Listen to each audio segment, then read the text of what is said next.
अपनेपन की महक सुमेश घर में घुसते ही सभी को आवाज लगाई, चलो सभी। सुगंधा सुमेश की पत्नी, नितिन बेटा, नीति बेटी, जल्दी इधर आ जाओ।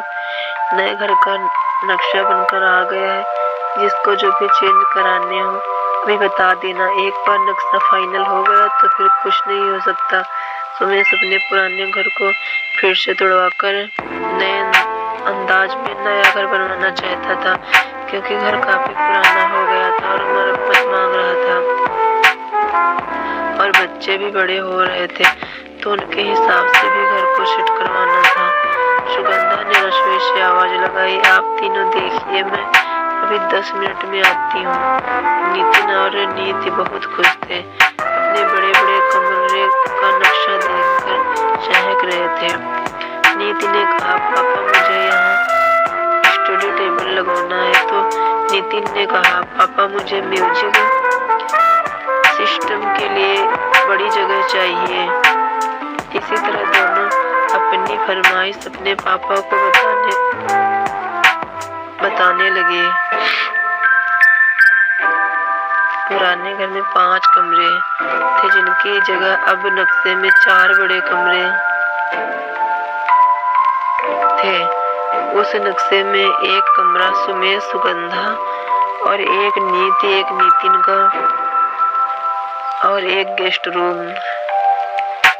इतने में सुगंधा आती और नक्शा देखती और सुमेश और बच्चों से कहती है, इसमें एक सदस्य का कमरा तो है ही नहीं। सभी उसकी तरफ आश्चर्य से देखते हैं। बच्चों ने कहा, इसका कमरा नहीं है माँ। सुगंधा ने कहा, तुम्हारी मंजुला बुआ, ये तो इस घर की सदस्य हैं। माँ बाबू जी के बाद उन्हें ऐसा कतई नहीं लगना चाहिए कि वो इस घर की सदस्य नहीं है।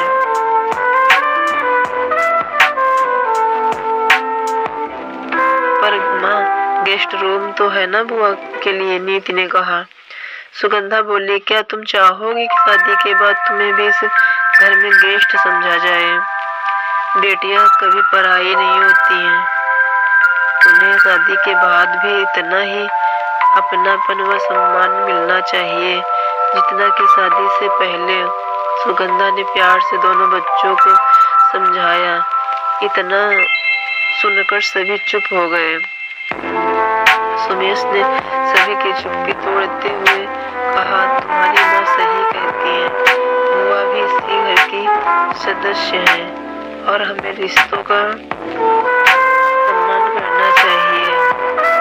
फिर क्या था, सभी ने नए सिरे से अपने कमरे थोड़े छोटे छोटे कर बुआ के कमरे की भी जगह निकाल ली और साथ ही बुआ के कमरे के साथ एक छोटे से प्याले से पूजा घर की भी जगह निकाल ली, जो ठीक माँ बाबूजी के कमरे की जगह पर ही था। कुछ समय बाद घर के मुहूर्त पर जब बुआ घर आई तो सबसे ज्यादा खुश आज मंजुला बुआ ही थी, क्योंकि आज भी उन्हें इस घर में अपनेपन की महक जो आ रही थी और अपने कमरे से जुड़े पूजा घर में उन्हें माँ बाबूजी के होने का एहसास आज भी हो रहा था।